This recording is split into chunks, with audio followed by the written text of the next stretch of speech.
Hola familia, buenos días. Te mando un saludo hasta allá, hasta tu casa, donde te encuentres, en el momento que estés escuchando esto.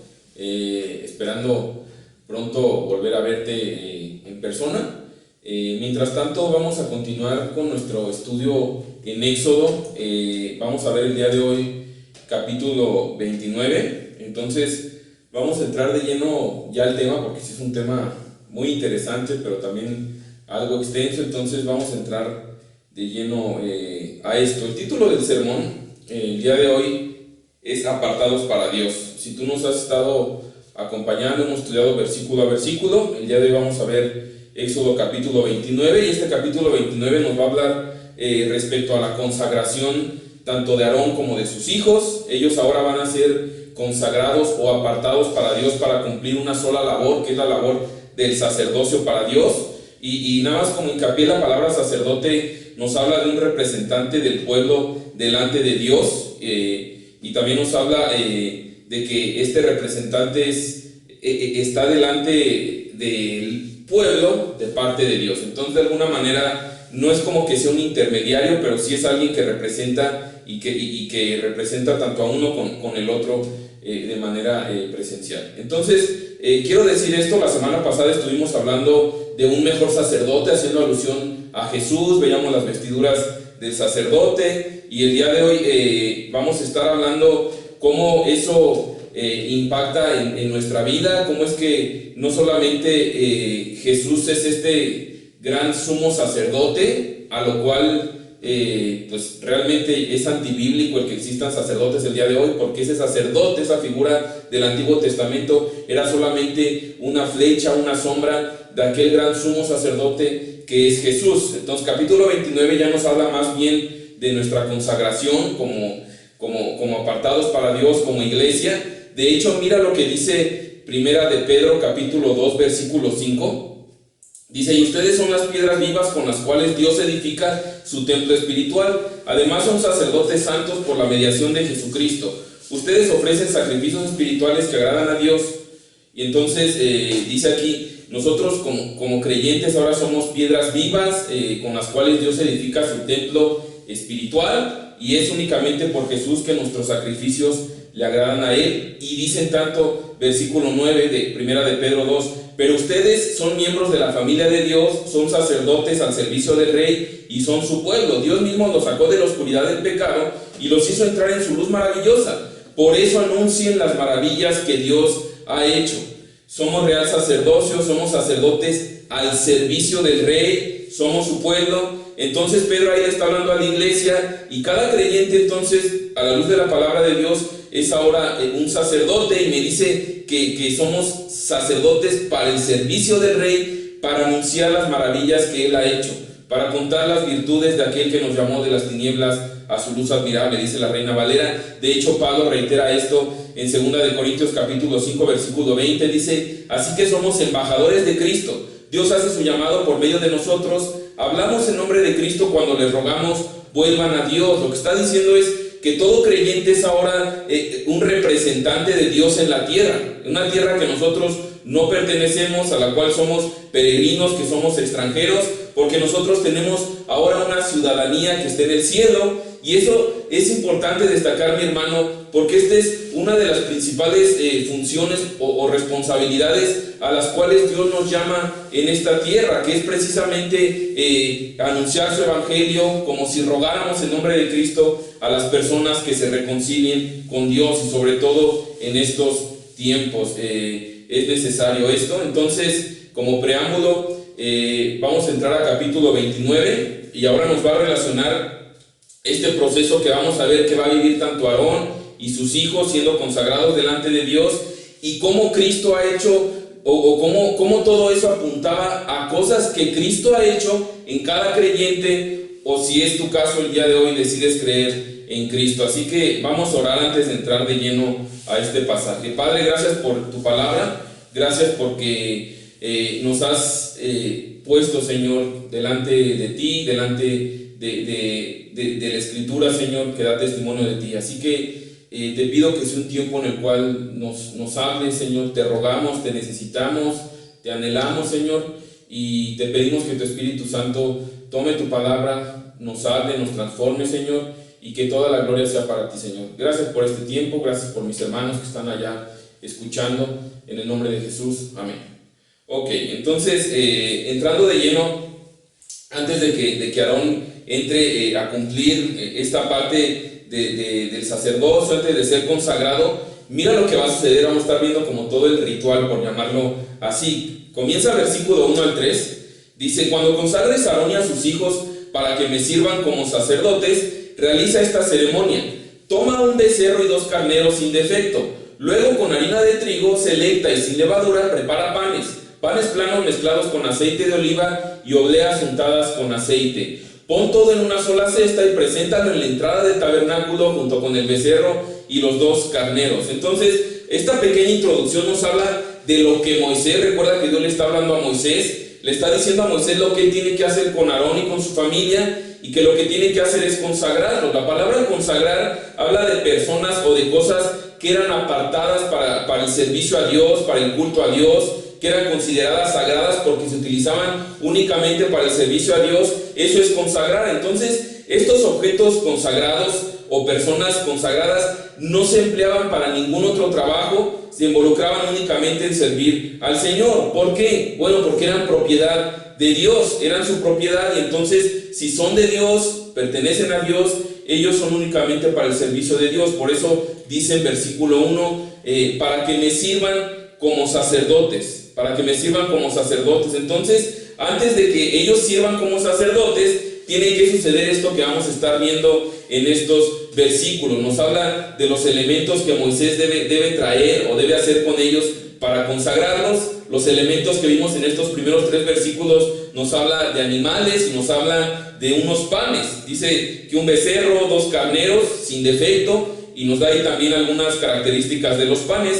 Dice en versículo 3, pon todo esto en una sola cesta y preséntalo en la entrada del tabernáculo. Entonces estos elementos tenían que ofrecerse a Dios. La palabra, cuando habla ahí de presentar, es entregar. Me habla de que estos animales y panes tenían que ser entregados a Dios. Vamos a ver en los siguientes versículos que los animales iban a ser sacrificados, su sangre iba a ser derramada. Ya lo estuvimos explicando, que la palabra de Dios habla de esto, que sin derramamiento de sangre no hay perdón de pecados.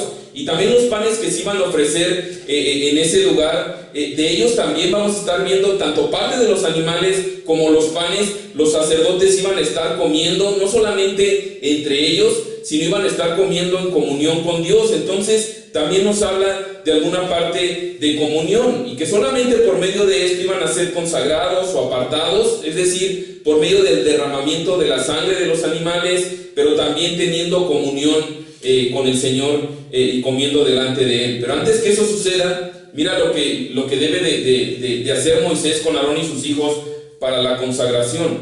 Dice el versículo 4, lleva a Aarón y a sus hijos a la entrada del tabernáculo y lávalos con agua. Entonces lo primero que tenía que hacer Moisés es llevar a la entrada del tabernáculo a Aarón y a sus hijos y lavarlos con agua.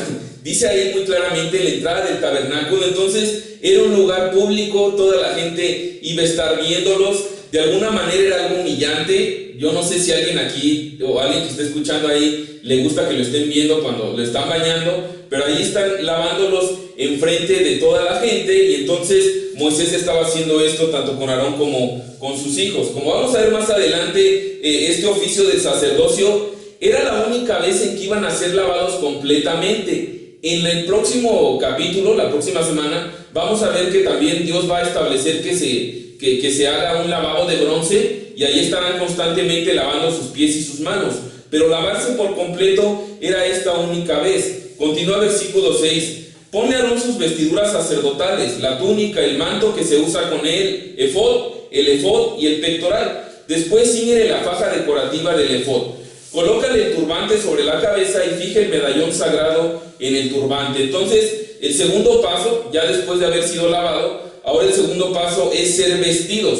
Ellos solamente tenían que pararse ahí y Moisés iba a ir vistiéndolos, iba a ir poniéndoles cada parte de la vestidura que estuvimos viendo hace 8 días, en capítulo 27 y 28 precisamente. Y entonces está ahí Moisés vistiéndolos. También era algo humillante, imagínate, pues como bebé, que te estén vistiendo ahí enfrente de todos. Pero estaba Moisés poniendo esta vestidura especial para el sacerdote en ellos. Entonces el tercer paso, después de que eran lavados, después vestidos, ahora es ser ungidos. Mira lo que dice versículo 7. Luego úngelo derramando el aceite de la unción sobre su cabeza. Entonces el tercer paso, ser ungido, era un aceite especial para eso, se derramaba sobre la cabeza del sacerdote. En el Antiguo Testamento nosotros vemos que había 3 oficios que requerían ser ungidos. Era el profeta, el sacerdote y el rey. Este aceite se derramaba sobre la cabeza del ungido y se escurría sobre el cabello y sobre la barba. Ahora tú dices, ¿y esto para qué? ¿Qué representa? ¿Por qué tenían que ser ungidos? Mira lo que tiene que ver todo esto, ¿para qué es? Dice Isaías 61:1. El Espíritu del Señor Dios está sobre mí, porque me ha ungido el Señor para traer buenas nuevas a los afligidos. Me ha enviado para vendar a los quebrantados de corazón, para proclamar libertad a los cautivos y liberación a los prisioneros. Entonces, esto tiene que ver con el Espíritu Santo, tiene que ver que tenían que ser ungidos y estaba representando al Espíritu Santo, que les iba a dar la capacidad para realizar las tareas que tenían por delante como sacerdotes, que eran definitivamente tareas difíciles, pesadas, intensas. Y entonces, hasta ese momento, para su consagración tenían que ser lavados, vestidos, ungidos, pero además pasa ahora al primer sacrificio, en versículo 8. Bueno, antes de continuar, vamos a leer todo el pasaje, lo voy explicando muy rápidamente, y después vamos a ver qué tiene que ver eso con nosotros. Entonces, ya pasamos a los elementos. Versículo 8 es el primer sacrificio. Dice: a continuación trae a sus hijos y vístelos con túnicas. Cíñele las fajas a Aarón y a sus hijos y colócale los gorros especiales. Entonces el derecho del sacerdocio les pertenecerá por ley para siempre. De esta manera realizará la ordenación de Aarón y de sus hijos. Entonces está continuando aquí con la manera de vestir a sus hijos de Aarón, y son ahí los primeros 3 pasos, por decirlo así, de la consagración. Pero ahora sí vienen los sacrificios. Versículo 10. Lleva el becerro a la entrada del tabernáculo, donde Aarón y sus hijos pondrán sus manos sobre la cabeza del animal. Luego mata el becerro en presencia del Señor a la entrada del tabernáculo. Con tu dedo unta parte de la sangre sobre los cuernos del altar y derrama el resto de la sangre al pie del altar. Toma toda la grasa que rodea las vísceras, el óvulo largo del hígado, los 2 riñones junto con toda la grasa que lo rodea, y quema todo sobre el altar. Luego quemarás lo que queda del becerro con la piel, la carne y el estiércol incluidos, y lo quemarás fuera del campamento como una ofrenda por el pecado. Entonces, ahora viene la primera ofrenda. Es esta ofrenda por el pecado, dice ahí al final del versículo 14. Y era entonces un becerro de estos animales que describió en los primeros versículos, que Aarón tenía que llevar, y junto con sus hijos tenían que poner sus manos sobre la cabeza del becerro. Y entonces lo que ellos hacían es que transferían sus pecados hacia el animal. Lo que decían era algo así: Señor, hemos pecado contra ti, hemos roto tu ley, pero ahora estamos transfiriendo nuestros pecados a este animal,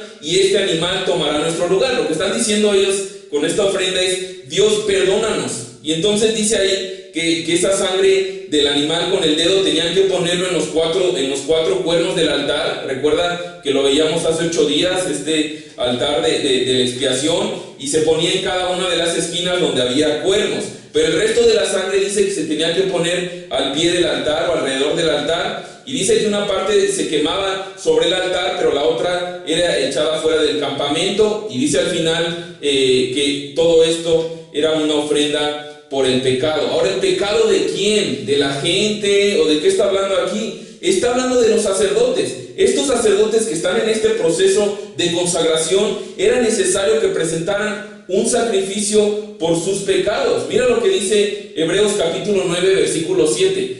Pero solo el sumo sacerdote entraba en el lugar santísimo, y lo hacía una sola vez al año, y siempre ofrecía sangre por sus propios pecados y por los pecados que el pueblo cometía por ignorancia. Lo que dice es que el sumo sacerdote está hablando apuntando a lo que sucedía en Éxodo, entraba una vez al año y entonces al entrar tenía que derramar sangre, y no era definitivamente su sangre, sino una sangre de un animal. Él no podía entrar al lugar santísimo sin antes haber pagado o haber derramado sangre de un animal para pagar o para cubrir, mejor dicho, sus pecados. Y es lo que está apuntando en Éxodo, y ahora lo vemos en Hebreos 9. Al final del capítulo 29 vamos a ver cómo es que este proceso duraba 7 días, el proceso de la consagración de los sacerdotes, y durante esos 7 días tenían que estar haciendo este sacrificio. Entonces la primera ofrenda es la ofrenda por el pecado de estos sacerdotes. Ahora continúa la siguiente ofrenda, versículo 15 al 18. Dice: acto seguido, Aarón y sus hijos deberán poner las manos sobre la cabeza de uno de los carneros. Luego matarás al carnero y salpicarás la sangre por todos lados del altar. Corta el carnero en pedazos y lava las vísceras y las patas, colócalas junto a la cabeza y a los demás pedazos del cuerpo. Después quema todo el animal sobre el altar. Esta es una ofrenda quemada al Señor. Es un aroma agradable, una ofrenda especial presentada al Señor. Entonces esta segunda ofrenda es una ofrenda quemada. Si te das cuenta, el versículo 18 dice ahí: quema todo el animal. Pero primero dice que traigan un carnero que sea sin defecto, y que Aarón y sus hijos iban a poner sus manos sobre la cabeza de este carnero. Después iban a matarlo, iban a salpicar el altar con sangre, lo iban a cortar en pedazos, iban a lavar las partes de su cuerpo, las vísceras, y finalmente lo iban a quemar por completo. Dice ahí que era una ofrenda de dedicación total a Dios. No se tenían que quedar con nada, sino que tenían que entregar todo a Dios.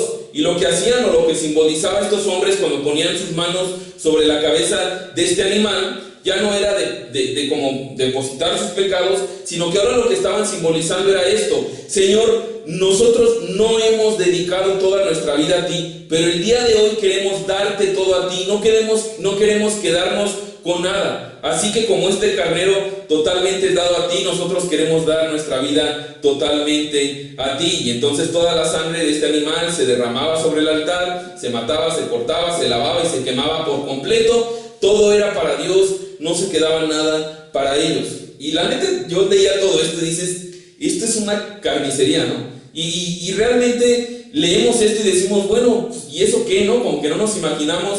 Probablemente no tenemos mucha relación con esto. Lo más cercano que pudiéramos tener es poner en un asador, poner carne, y entonces es lo que estamos viendo ahí: quemar carne sobre el fuego. Es lo más cercano que podríamos estar, o a lo mejor si eres carnicero o algo así, pero en realidad es lo más cercano que podemos comparar. Pero yo me imaginaba y decía: wow, cómo desde ese momento ellos, y vamos a ver ahorita más adelante, hasta se comían esta carne, ¿no? Imagínate ese momento. Dice ahí versículo 18 que era un aroma agradable. Imagínate tú este animal siendo puesto en el asador. Imagina ese momento cuando estás echando tu carnita al asador y empieza el aroma. Particularmente es una de mis comidas favoritas, y entonces empiezas a oler la grasa de la carne y empiezas hasta a babear, ¿no? Por eso dice ahí que es un aroma agradable, una ofrenda especial presentada al Señor. Bueno, ese aroma llenaba ahí todo ese lugar que rodeaba el tabernáculo. Es lo que todos percibían. Ya sabes, tus vecinos están echando carnita asada y luego identifican, ¿no? Bueno, todos estaban oliendo este olor agradable, pero era una ofrenda que estaba apuntando a una dedicación completa a Dios. Y en ese momento era lo que se esperaba del sacerdote, tanto de Aarón como de sus hijos, que ellos se dieran completamente por esta obra de Dios, que esta fuera la principal preocupación en sus corazones, y que vivieran entregados para Dios. Tercer sacrificio, versículo 19 al 22. Luego toma el otro carnero y haz que Aarón y sus hijos pongan las manos sobre la cabeza del animal. Después mátalo y pon un poco de la sangre en el lóbulo de la oreja derecha, tanto de Aarón como de sus hijos. Ponle sangre también en el pulgar de la mano derecha y en el dedo gordo del pie derecho. Salpique el resto de la sangre por todos los lados del altar. Luego toma parte de la sangre del altar y parte del aceite de la unción, y rociarlo sobre Aarón y sobre sus hijos y sobre sus vestiduras. De esta manera ellos y sus vestiduras quedarán consagrados. Como este es el carnero de la ordenación de Aarón y sus hijos, toma la grasa del carnero, que incluye la grasa de su cola gorda, la grasa que rodea las vísceras, el lóbulo largo del hígado y los 2 riñones con toda la grasa que lo rodea, junto con el muslo derecho.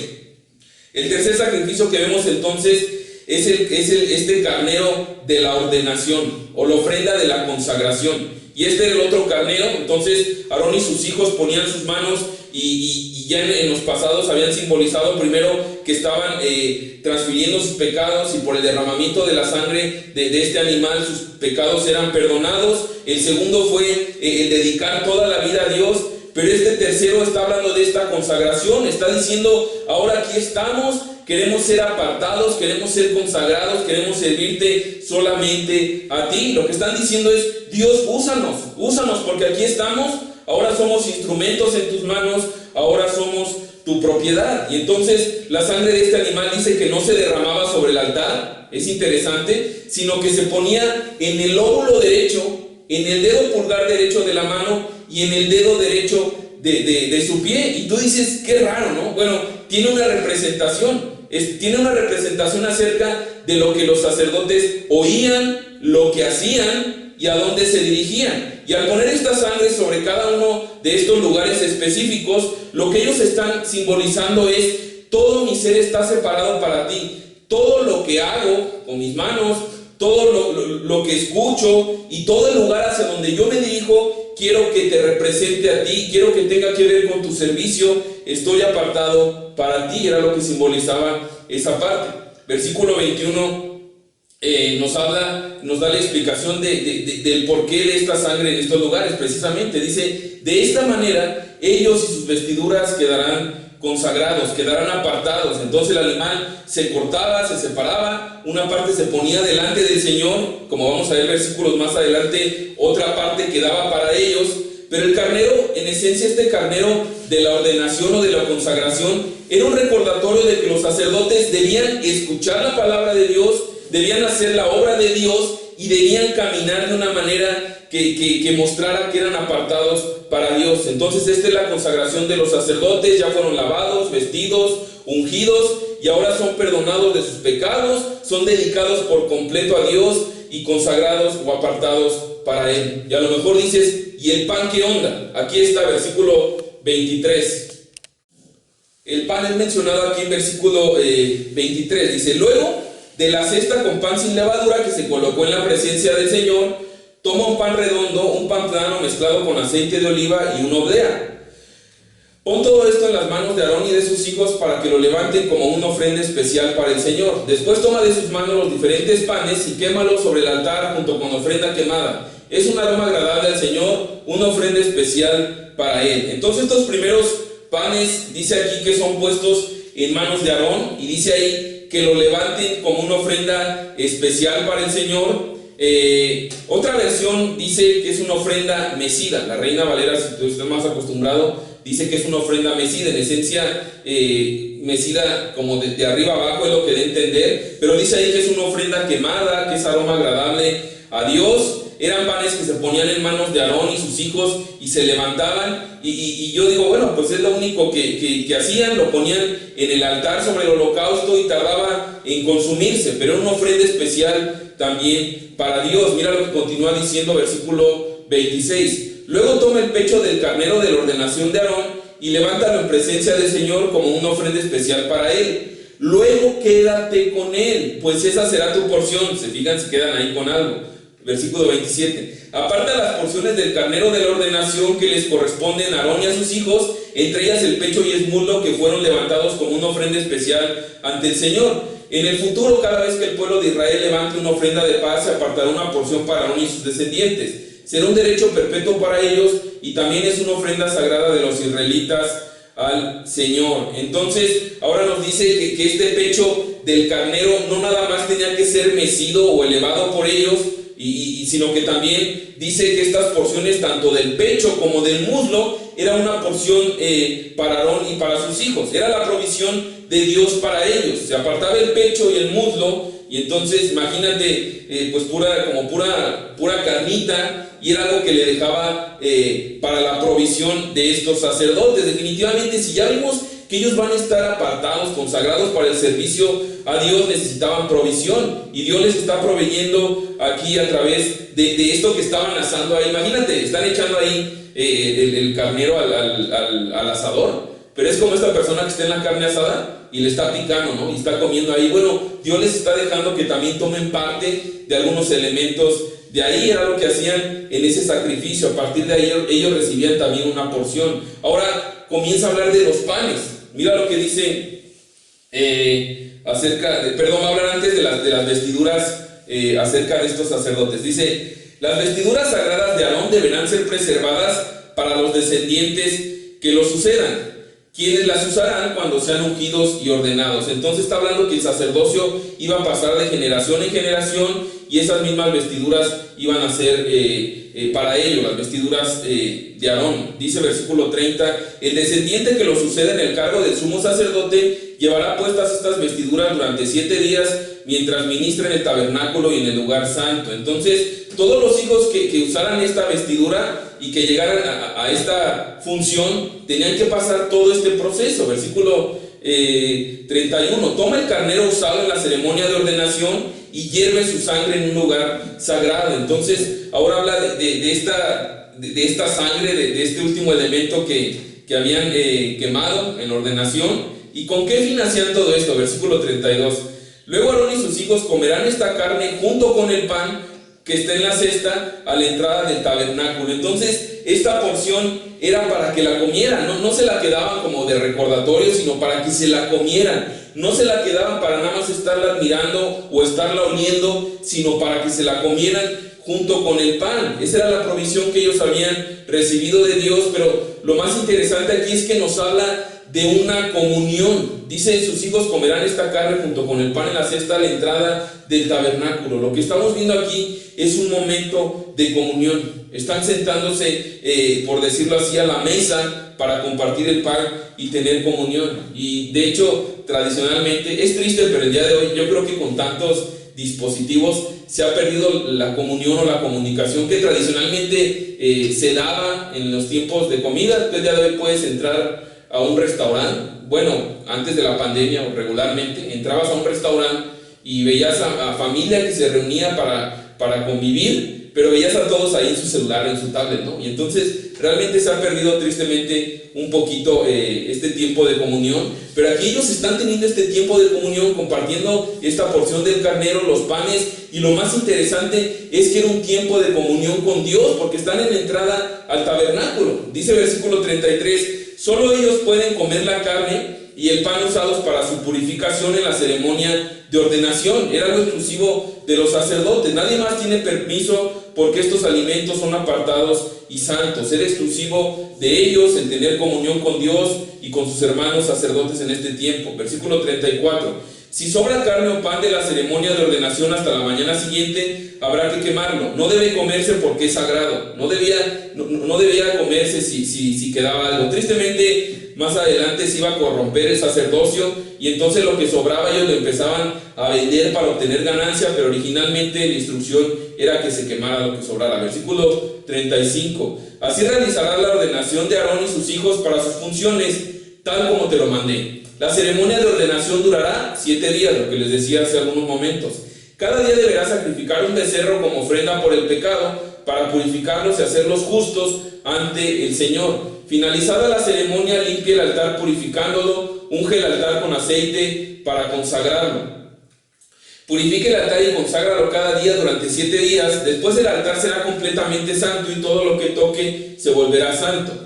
Entonces nos está hablando esta porción del tiempo que les iba a tomar llevar estos sacrificios, que era entrar día tras día con el fin de purificarlos y hacerlos justos delante del Señor. Esto nosotros lo vimos hace 8 días, que Cristo es este sumo sacerdote que entró una vez y para siempre para limpiarnos de todo pecado, y por la fe en Él presentarnos como justos delante del Señor. Pero aquí nos está hablando que en ese momento el sacerdote tenía que hacerlo durante 7 días. Entonces es lo que está sucediendo aquí. Mira lo que sucede ahora, las funciones que tenían que realizar los sacerdotes.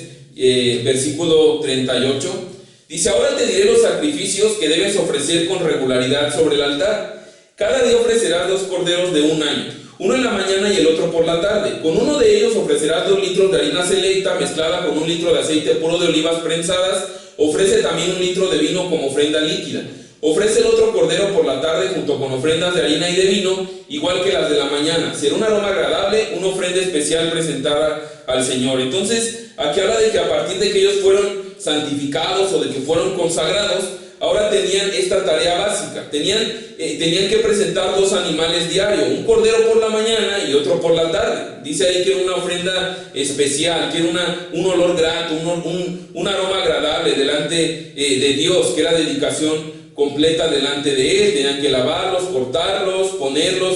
Y entonces muchos creen que el sacrificio duraba todo el día este constante aroma. En la mañana tú colocabas al primero de los animales, duraba gran parte del día, y entonces cuando llegaba la noche ponías el otro, y constantemente las 24 horas del día había este aroma agradable. Ahora es interesante que ellos daban estos 2 animales y eran de lo mejor que tenían, y ellos no sacaban nada, es decir, lo ofrendaban a Dios, y Dios no era como que los premiara por eso, pero ellos venían continuamente haciendo esto y era algo que agradaba, daban todo a Dios diariamente. Pero tú puedes decir, ¿y todo esto para qué, no? Todo esto, ¿cuál era el propósito? Mira lo que dice versículo 42 al 46. Estas ofrendas quemadas deberás presentarlas cada día de generación en generación. Ofrécelas en presencia del Señor a la entrada del tabernáculo. Allí me encontraré contigo y te hablaré. Entonces, ¿para qué era todo esto? Es algo impresionante. Dios está estableciendo todo esto porque Dios quiere hablarles y Dios quiere encontrarse con ellos. Dios quiere habitar en medio de ellos. Dios quiere mostrarles su gloria. Por eso dice versículo 43, me reuniré allí con el pueblo de Israel en el lugar que se hace sagrado por mi gloriosa presencia. Entonces es el lugar donde Él va a reunirse con su pueblo, donde van a ver su gloria, un lugar de reunión. Imagínate qué tremendo Dios que ha visto este pueblo quejumbroso, que realmente se ha quejado en muchos momentos, que ha sido ingrato, pero Dios desea habitar con ellos, no porque ellos pudieran ofrecerle algo, sino porque es un Dios bueno, un Dios lleno de gracia. Dice versículo 44, así es, consagraré el tabernáculo y el altar, y consagraré a Aarón y a sus hijos para que me sirvan como sacerdotes. Entonces era un lugar donde iban a ser santificados, donde ellos iban a ser también apartados para el servicio como sacerdotes. Versículo 45, entonces viviré en medio de los israelitas y seré su Dios. Wow, imagínate Dios prometiendo esto: yo voy a vivir en medio de ustedes y seré su Dios. No solamente eso, versículo 46, y ellos sabrán que yo soy el Señor su Dios, yo soy quien los sacó de la tierra de Egipto para vivir entre ellos, yo soy el Señor su Dios. Entonces el lugar donde Dios se va a dar a conocer al pueblo, todos estos sacrificios diarios pretendían hacer que pudieran habitar con Dios, que su promesa fuera real, verdadera, el lugar donde ellos pudieran hablar directamente con Él, el lugar donde Él se daba a conocer y donde constantemente les iba a estar recordando que Él los había librado de la esclavitud de Egipto, pero no solamente eso, sino que Él les había dado libertad para guiarlos como su Dios. Ahora, vimos de una manera rápida todo el pasaje, es muy interesante, pero tú puedes decir, bueno, pues sí está padre, eso es como muy histórico, suena como algo muy lejano a nosotros. ¿Eso qué tiene que ver con nosotros? Bueno, como comentaba en un inicio, el capítulo 28 que estuvimos estudiando la semana pasada hablaba directamente de las vestiduras del sumo sacerdote, cómo todo eso apuntaba a Cristo. Pero este capítulo habla mucho acerca de nosotros, de qué es lo que ha sucedido con aquel que ha creído en Cristo. Estos pasos que Moisés llevó a cabo para consagrar a los sacerdotes son pasos que Dios ha hecho en cada uno de los creyentes para que entonces sean este sacerdocio santo, este real sacerdocio que está llamado a anunciar las virtudes de nuestro Señor. Así como Moisés lavó a Aarón y a sus hijos, el primer paso que tenían que ser lavados, la palabra de Dios nos dice como creyentes que nosotros hemos sido lavados. Mira lo que dice 1 Corintios capítulo 6 versículo 9. Ahí Pablo le está hablando a una iglesia como nosotros y los describe cómo eran antes, pero también lo que ha sucedido ahora que han confiado en Jesús. Dice el versículo 9, ¿no se dan cuenta de que los que hacen lo malo no heredarán el reino de Dios? La Biblia habla aquí de que aquel que practica la maldad, que practica el pecado, no heredará el reino de Dios. No heredará el reino de Dios. Y eso significa que por causa de nuestros pecados nadie podría estar delante de Dios. Pero mira lo que continúa diciendo versículo 9. No se engañen a sí mismos.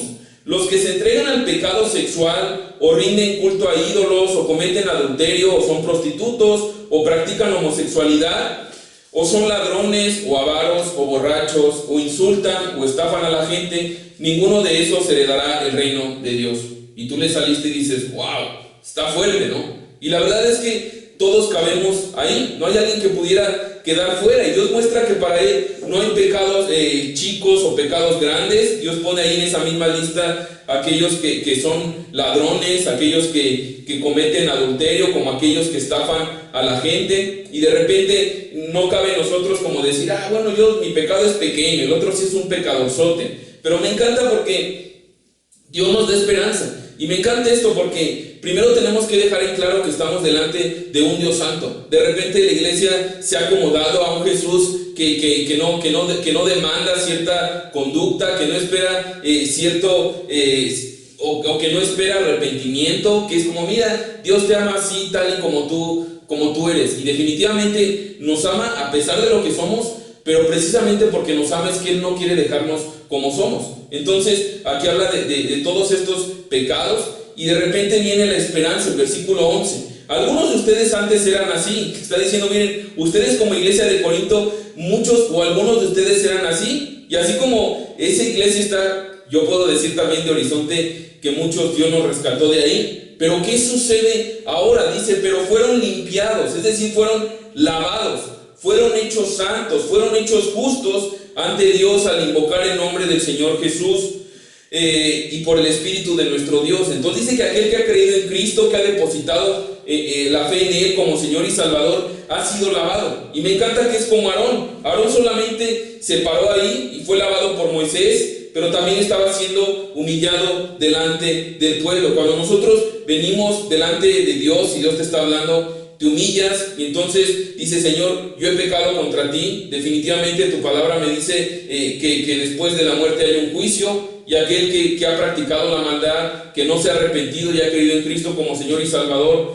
lo que le espera es un castigo eterno. Pero cuando vienes delante de Dios y suplicas por perdón, por gracia, por misericordia, mis hermanos, tenemos un Dios que le encanta y que ama y anhela tanto nuestra salvación, que se dio enteramente por nosotros. Ahora, ¿con qué nos lava? Mira lo que dice, y es la relación otra vez de lavado, del sacerdocio que veíamos en Éxodo. No sabemos exactamente cómo Moisés lavó a Aarón y a sus hijos, no sabemos si fue de lejos, no sabemos exactamente, pero Apocalipsis 5 nos habla de cómo Cristo nos lavó a nosotros. Dice, y de Jesucristo el testigo fiel, el primogénito de los muertos y el soberano de los reyes de la tierra, al que nos amó y nos lavó de nuestros pecados con su sangre. Él nos lavó con su sangre, con amor. Dice la palabra de Dios que Él nos amó de tal manera que se entregó en esa cruz para que todo aquel que en Él que no se pierda, mas tenga vida eterna. Entonces el detergente, podríamos decir, que Cristo usó fue su sangre. Y no termina ahí. Mira lo que dice el versículo 6: y nos hizo reyes y sacerdotes para Dios su Padre. A Él sea gloria e imperio por los siglos de los siglos. Amén. Entonces aquí está hablando que Él es el que nos hace reyes y sacerdotes para Dios. Mi hermano, el sacerdocio no es algo que uno obtiene, no es el nivel al que tenemos que llegar siguiendo ciertos pasos, cierto nivel de espiritualidad. El sacerdocio es algo que Dios nos da cuando Él nos lava con su sangre. Cuando nosotros creemos en Él, ahora somos sacerdotes para Él, sacerdotes para Él. Me encanta cómo termina ese versículo: a Él sea gloria e imperio por los siglos de los siglos. Amén. A Él sea la gloria. Claro, no hay nadie más que pudiera merecer la gloria ante tal salvación, ante tal perdón. Entonces es lo que estamos viendo ahí. Ahora, es evidente que Cristo nos lava una sola vez, pero de repente también hay momentos en los que nosotros, a causa del pecado que sigue morando en nosotros, constantemente estamos en situaciones donde tristemente nos volvemos a ensuciar nuestras manos, nos volvemos a llenar de pecado, volvemos a caer. Y así como Aarón tenía o era lavado una sola vez, pero vamos a ver que también se va a crear este lavabo que tenía que estar constantemente lavándose manos y pies. Así nosotros debemos estar también constantemente, pedirle a Dios que lave nuestros pies, que lave nuestras manos, nuestros ojos, nuestros oídos, cuando lo hemos ensuciado. Definitivamente esto pasa constantemente. Entonces, el lavado que Cristo hizo por la fe en Él es únicamente una vez y es delante de Dios para presentarnos justos delante de Dios, pero constantemente por causa del pecado necesitamos ir a Él y decirle: Señor, límpiame. Dice la palabra de Dios que si alguien dice que no ha pecado, entonces hace a Dios mentiroso. Entonces, el que Dios nos haga sacerdote no significa que ya no vamos a pecar, pero significa definitivamente que cuando pecas tú ya te sientes incómodo. Mis hermanos, una marca de un verdadero creyente no es que ya no peca, es que cuando peca ya no lo disfruta, ya hay una necesidad de querer salir inmediatamente de ahí. Por eso alguien decía que solamente el puerco cae en el lodo y se revuelca. La oveja cae en el lodo, pero inmediatamente quiere salir. Entonces Cristo nos da esa confianza, dice que Él es fiel y justo para perdonar nuestros pecados y limpiarnos de toda maldad cuando nosotros confesamos nuestros pecados y venimos a Él. Ahora, esto no es un permiso para estar pecando. Bueno, pues si Dios me va a perdonar tanto y le gusta tanto perdonar, pues a mí me encanta pecar. No, después de ese capítulo tan famoso de que Él es fiel y justo para perdonar nuestros pecados, dice también 1 de Juan 2:1, y dice: hijitos míos, estas cosas les escribo para que no pequen más. No es una licencia para pecar. Si tú has pecado, te sientes avergonzado, con culpa y crees que Dios te ha desechado, ven a Él y tienes un abogado que Él está intercediendo ante Dios por ti. Pero si tú vives en una condición de pecado, el cual no hay dolor de ti, vives abiertamente entregado a cosas que sabes que no agradan a Dios, definitivamente ese perdón no es para ti. Tú necesitas arrepentirte, pedirle a Dios que transforme tu corazón y que te permita esta nueva identidad de la cual puedas nacer de nuevo, amar lo que Él ama, pero también odiar lo que Él odia. Entonces, hasta aquí es este lavado. Recordando, Aarón fue lavado y luego vestido. Entonces, nosotros también hemos sido vestidos. Definitivamente sí. Mira lo que decía ahorita en 1 Corintios 6:11. Algunos de ustedes antes eran así.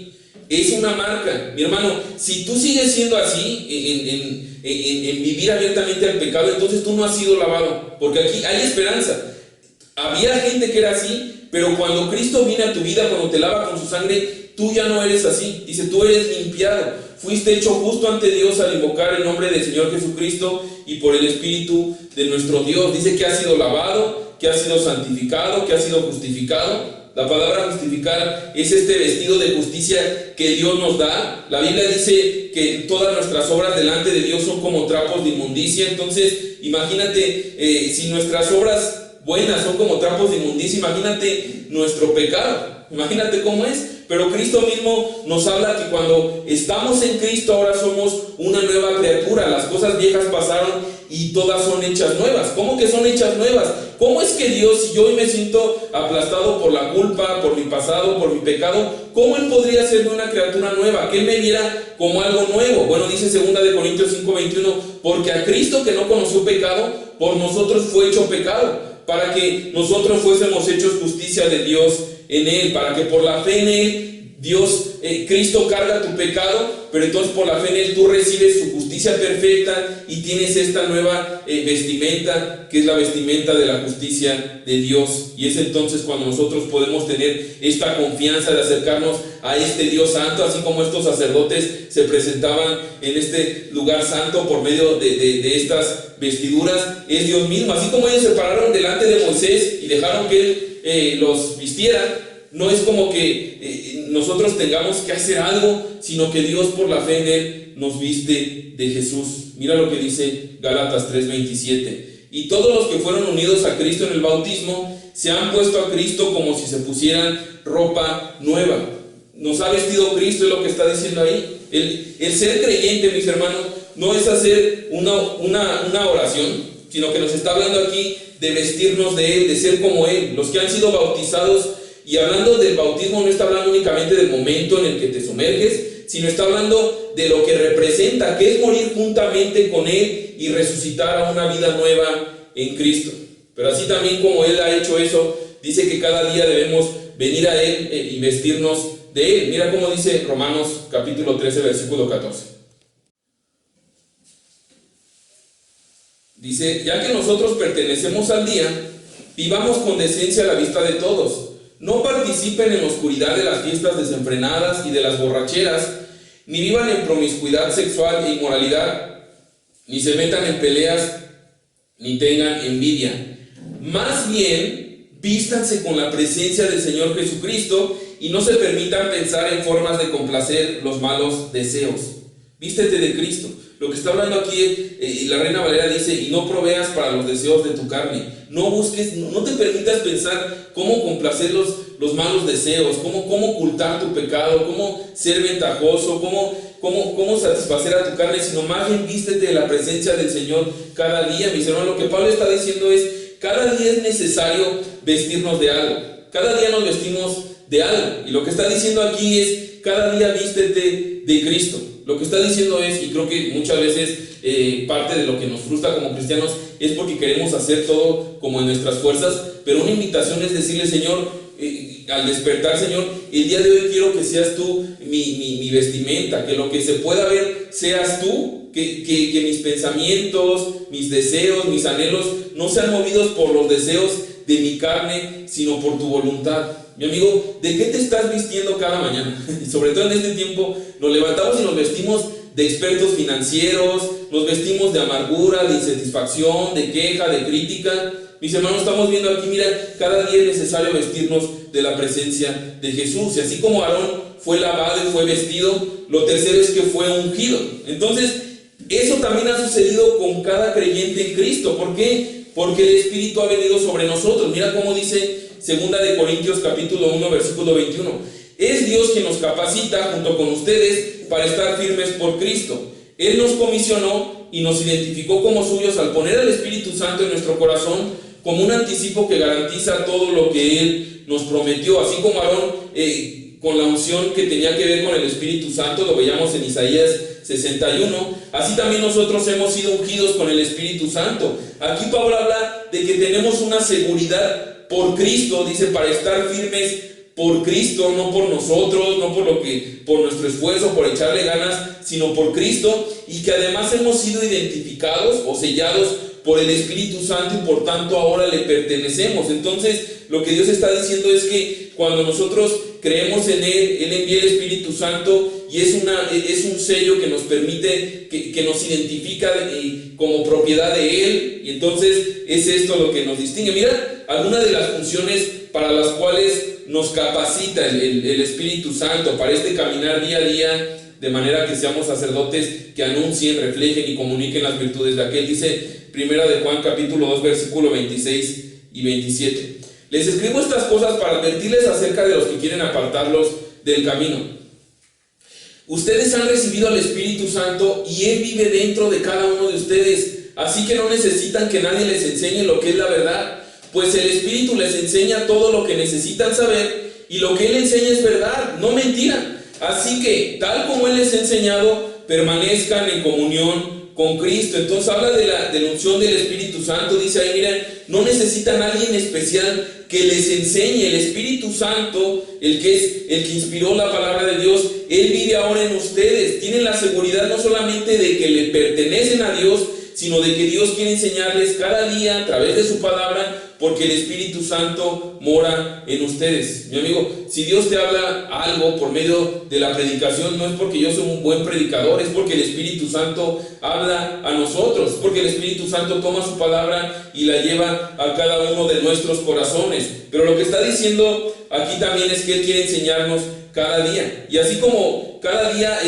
nosotros a lo mejor nos llenamos o aprendemos de otras cosas, aquí lo que nos está llamando es que el Espíritu cada día lo alimentemos con la palabra. Ahorita vamos a estar viendo un poquito de eso. Pero así como está hablando de esta unción del Espíritu Santo, también nos habla de ser llenos del Espíritu Santo cada día. Eso dice la Biblia, dice Efesios 5:18, no se emborrachen con vino, porque eso les arruinará la vida. En cambio, sean llenos del Espíritu Santo. Pablo aquí está utilizando un imperativo. Él está diciendo, sean llenos, tienen que ser llenos. Es una instrucción, no es una sugerencia.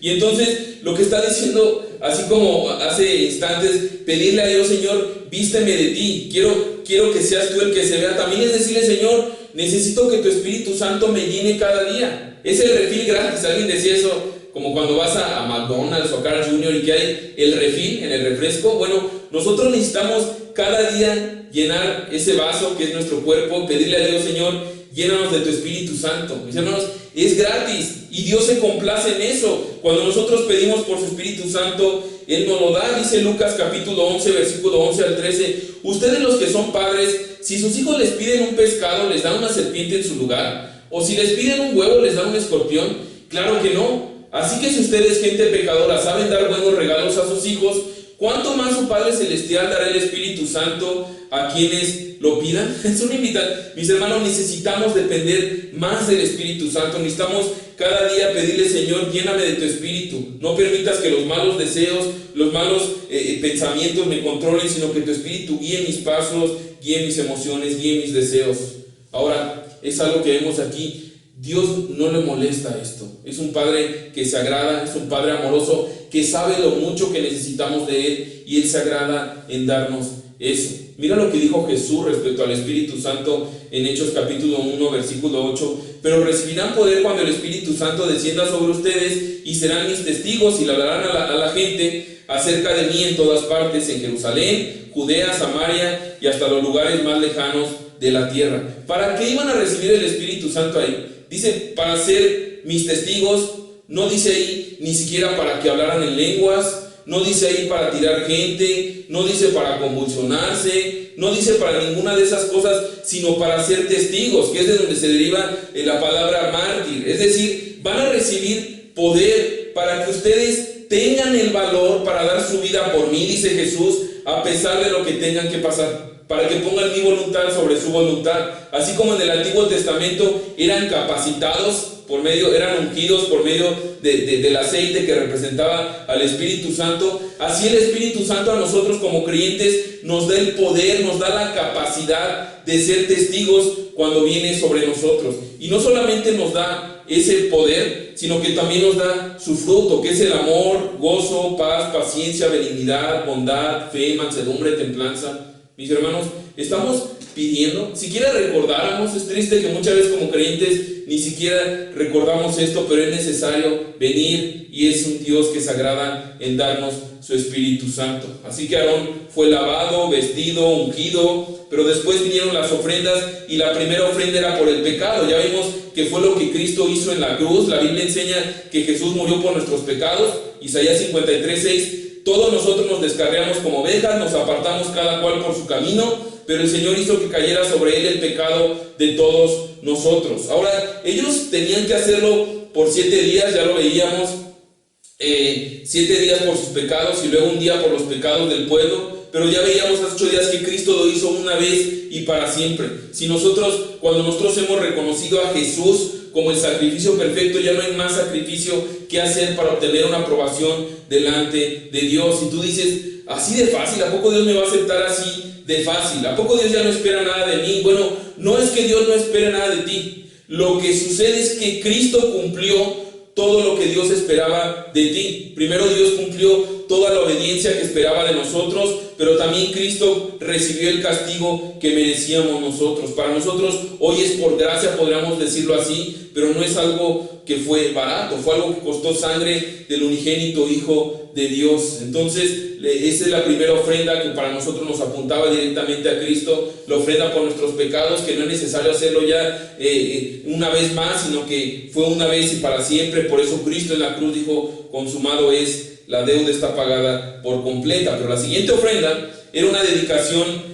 ¿Recuerdas que quemaban completamente el animal y se lo entregaban totalmente a Dios? Era una ofrenda de dedicación completa a Dios. Y eso definitivamente es algo que la Biblia habla respecto al creyente, que debe de hacer como una respuesta lógica en base a todo lo que Dios ya ha hecho por él. Dice Romanos 12:1, por lo tanto, amados hermanos, les ruego que entreguen su cuerpo a Dios por todo lo que ha hecho a favor de ustedes, no para que te acepte, no para que te perdone, sino por todo lo que Él ya ha hecho, todo lo que Él ya ganó a tu favor, que sea un sacrificio vivo y santo. La clase de sacrificio que a Él le agrada, esa es la verdadera forma de adorarlo. Entender todo lo que Cristo ha hecho, lo más lógico es darte enteramente por Él, ser un sacrificio vivo ahí, no un sacrificio muerto, no un sacrificio pasivo, sino que dice ahí, es algo primeramente voluntario. Tú tienes que darte, pero tienes que darte por completo. Así como ese animal se daba por completo en el altar, nosotros debemos darnos por completo a Él. Y de repente es triste que como creyentes, como que nos entregamos,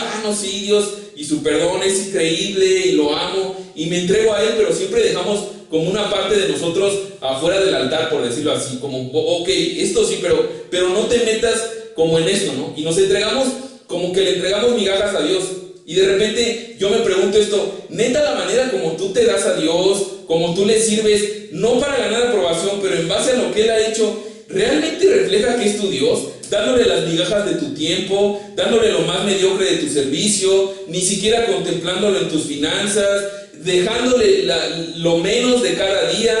Y de repente dices, ¿en serio es Dios?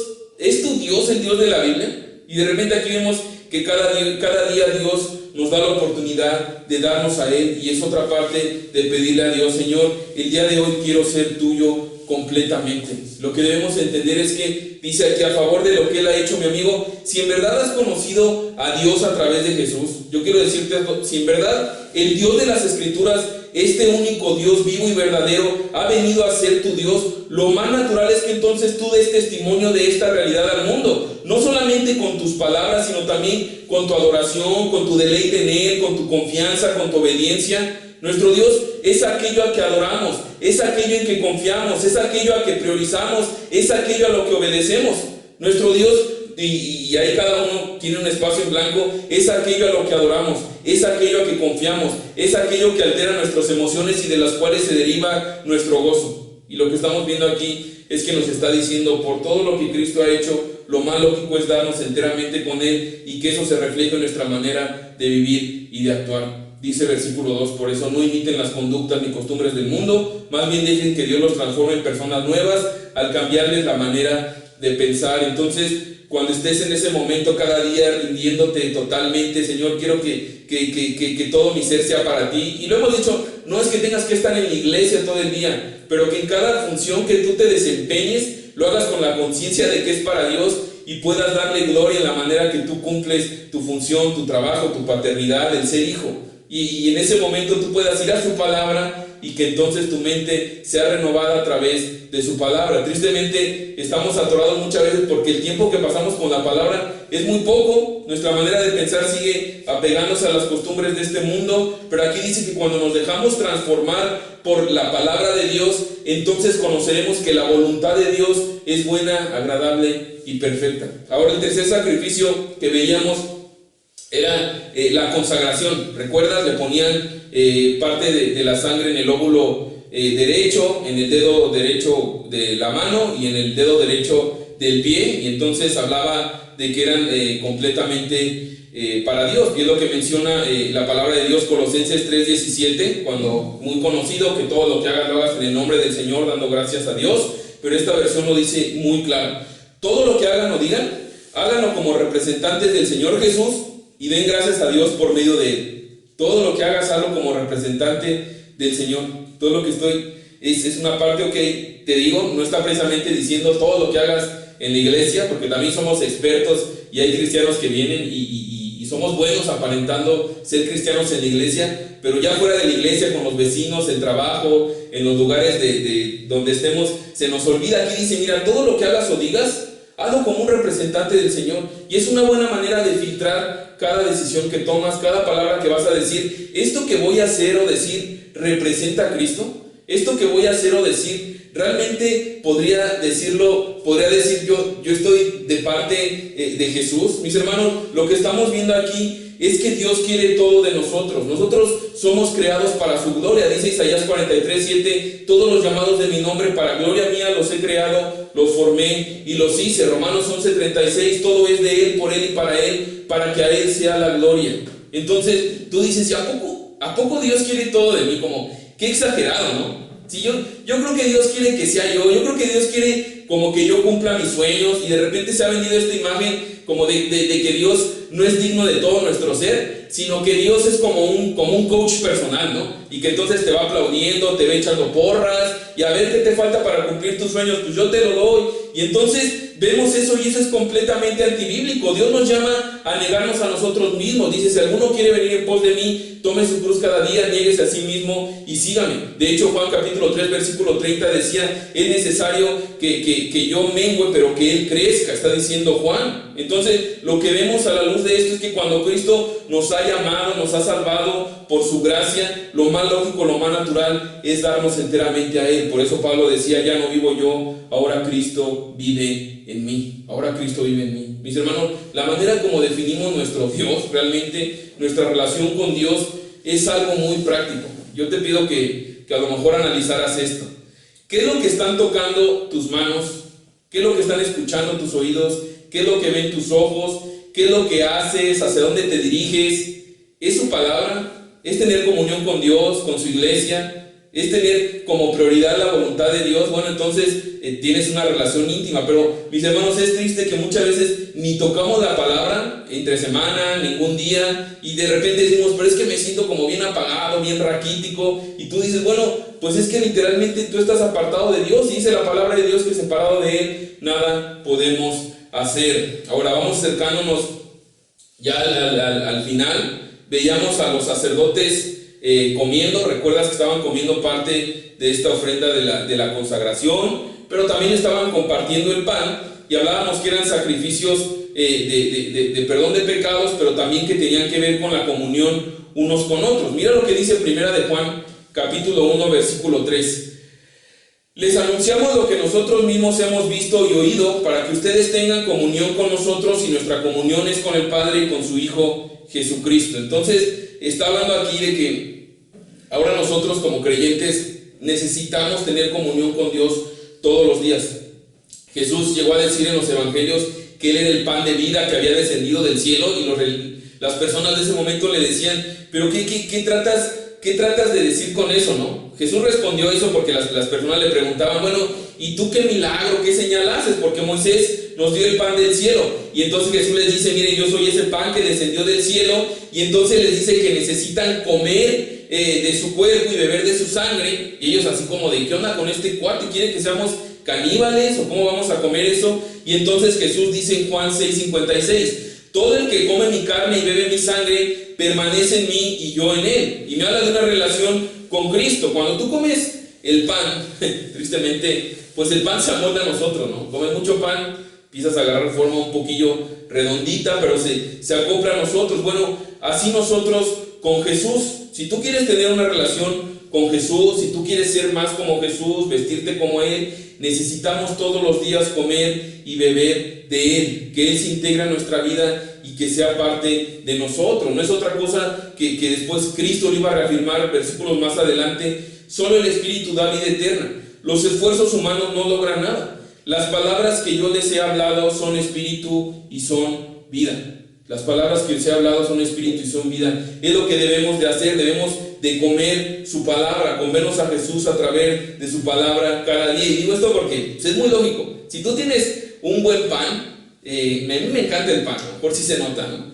Si tú tienes un buen pan, a ti de nada te sirve en el momento que tienes hambre que estés contemplando ese pan, que traigas como una foto en tu celular y digas, wow, qué pan. O incluso que lo veas ahí y que lo huelas y digas, wow, qué increíble huele este pan. No, tú tienes que comértelo. Y la relación con Cristo es lo mismo. Tú no puedes traer la palabra de Dios, sus palabras que son espíritu y son vida, tenerlas arrumbadas en tu closet, tenerlas en la cajuela de tu carro. Si la palabra de Dios nos está llamando a tener una comunión diaria con Él, porque su palabra es espíritu y son vida. Además dice ahí, veíamos en Juan, que la comunión con otros también tiene que ver en la comunión con Dios. Mira lo que dice Primera de Juan capítulo 4 versículo 20. Si alguien dice, amo a Dios, pero odia a otro creyente, esa persona es mentirosa, pues si no amamos a quienes podemos ver, ¿cómo vamos a amar a Dios a quien no podemos ver? Todo lo que está hablando aquí es que una señal de que estás en Cristo, permaneciendo en su palabra, es que definitivamente te vas a acercar más a su iglesia, a sus hermanos, serás más intencional. Así que a lo mejor puede servirte como de brújula o de norte. Si tú tienes algún tema con algún hermano, con algún creyente, lo aborreces, no lo puedes ver, definitivamente a la luz de la palabra, tu relación con Dios está mal.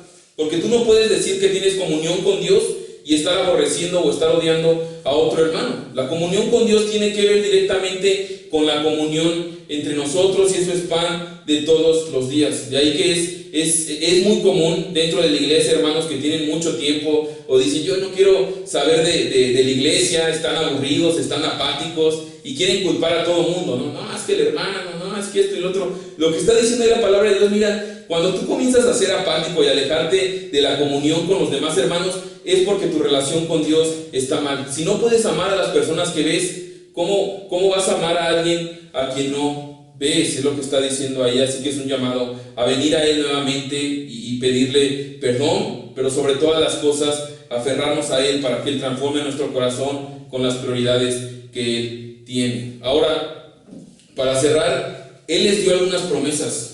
A la luz de que ellos cumplieran estos sacrificios y estas ofrendas, las promesas eran que Él les iba a hablar, que Él iba a habitar con ellos y que iba a morar entre ellos. Y todas esas son promesas que también tenemos como creyentes. En el creyente ya veíamos, el Espíritu Santo mora en nosotros. Es maravilloso, pero es impresionante saber esto, que Dios mora en nosotros. Somos templo del Espíritu Santo. Y Jesús dice: si tú permaneces en mí, mi palabra permanece en ti, mi Padre te amará y haremos morada en ti. Entonces Él mora en nosotros, somos templos del Espíritu Santo, y Él nos habla. Él quiere hablarnos a través de su palabra. Él quiere hablarnos cada día a través de su palabra. Y no solamente eso, sino que también Él quiere habitar en medio de nosotros. Él les dijo a los discípulos una promesa que es para nosotros: y aquí yo estoy con ustedes todos los días hasta el fin del mundo. Ahora quiero terminar con esta parte, porque así como Aarón y sus hijos estaban llamados a ser sacerdotes, regresando un poquito a lo del inicio, primera de Pedro, versículo 2, versículo 9, dice: pero ustedes son miembros de la familia de Dios, son sacerdotes al servicio del Rey y son su pueblo. Dios mismo los sacó de la oscuridad del pecado y los hizo entrar en su luz maravillosa. Por eso anuncien las maravillas que Dios ha hecho. Entonces, eso es lo que somos. Todo aquel que ha creído en Jesús, que ha sido lavado con su sangre, dice que ahora somos sacerdotes puestos al servicio del Rey, al servicio del Rey. Y mis hermanos, esto me encanta, porque esto nos quita de jactarnos de algo bueno que pudiéramos haber dado o ofrecido, como de creernos de que tenemos algo importante nosotros, sino que es Él el que nos eligió y definitivamente nos ha llamado a anunciar las virtudes de aquel, de todo lo que Él ha hecho. Y quiero terminar con esto, mi hermano, porque yo no sé cómo venga la situación ahorita con lo del COVID, pero probablemente se vuelva a cerrar la iglesia. Lo que yo quiero decir es que Dios nos ha llamado no únicamente a reunirnos como iglesia en un lugar físico otra vez. Dios dice ahí que nos hizo sacerdotes para su servicio y para anunciar las maravillas que Dios ha hecho. Tristemente, creo yo, y como pastor te lo confieso, muchos de los momentos más apáticos que tenemos, aburridos, incluso como insípidos dentro de nuestra vida en Cristo, y más el día de hoy, es porque hemos olvidado esto, que Dios nos ha salvado para nosotros anunciar sus virtudes, anunciar las maravillas que Dios ha hecho. Si te fuera honesto, me gustaría que nos examináramos a cuántas personas hemos compartido las maravillas que Dios ha hecho. A cuántas personas durante este tiempo hemos, como sacerdotes, compartido el Evangelio, compartido las virtudes de aquel que nos llamó de las tinieblas a la luz. Mis hermanos, nosotros tenemos ya todo en Jesús, nosotros tenemos su respaldo, tenemos su Espíritu Santo, tenemos la confianza de que Él va con nosotros. Y yo le decía esto a mi esposa, le decía: mira, créeme que muchas veces se necesita más valor para compartir el Evangelio a alguien cara a cara que para reunirte en una iglesia a pesar de la pandemia. Eso es algo como iglesia no debemos olvidarnos, no debemos desaprovechar el tiempo, y sobre todo no debemos de perder de vista la misión por la cual Dios nos ha salvado y nos ha establecido como iglesia en este tiempo. Así que vamos a poner este tiempo en manos de nuestro Señor. Padre, te damos muchas gracias porque, híjole, tu palabra es tan rica, tan abundante, hay tantas cosas, Señor, que de verdad nos asombra, Señor. Y gracias porque todas esas cosas que veíamos y que parecieran rituales muy lejanos para nosotros, todo lo tenemos en ti, Jesús. Gracias porque hoy no necesitamos más sacerdotes, más intermediarios. Dice tu palabra que solamente hay un Dios, hay un mediador entre Dios y los hombres, que es Jesús. Gracias porque tú nos has lavado completamente, tú nos has vestido completamente, tú nos has ungido en tu Espíritu Santo, y ahora también nos has llamado a anunciar tus virtudes, a anunciar tu palabra, a anunciar tu evangelio, Señor. Yo te pido que como iglesia no sabemos qué situación viene, pero sí sabemos a lo que tú nos has llamado, Señor. Y te ruego, Señor, que así como en Hechos capítulo 1 versículo 8 tú prometiste que el Espíritu Santo vendría para darnos poder otra vez, no para hacer cosas extrañas, sino para predicar de ti, para hablar de ti, Señor. Yo te ruego que nos llenes con tu Espíritu Santo, Señor, y podamos cumplir como iglesia en cada colonia, en cada trabajo, en cada puesto de trabajo, Señor, esta misión para la cual tú nos has salvado, Señor. Y gracias porque esto no depende de nosotros, como veíamos hoy, depende de tu Espíritu Santo, Señor, al cual apelamos conforme dice tu palabra en Lucas, Señor, que si nosotros siendo malos sabemos dar buenas cosas a nuestros hijos, ¿cómo tú siendo un Padre amoroso no nos darás con gusto, Señor, si te lo pedimos? Así que llénanos de tu Espíritu, Señor. Enfoca nuestra mente, nuestra mirada, no solamente para venir a ti, sino para cada día vestirnos de ti, Señor, y que nosotros seamos un reflejo, y no solamente un reflejo, sino también una bocina, Señor, que comparta tu evangelio allá donde tú nos lleves, Señor. Te damos muchas gracias porque tu palabra es verdad. Te damos gracias por Cristo, por la confianza que tenemos de que nuestros pecados han sido perdonados completamente por esa obra completa que fue realizada en la cruz. Y te damos gracias porque hoy estamos delante de ti con la confianza de que tú ves a Jesús por las vestiduras que Él nos ha dado, por la fe en el Señor. Te damos gracias en el nombre de Jesús.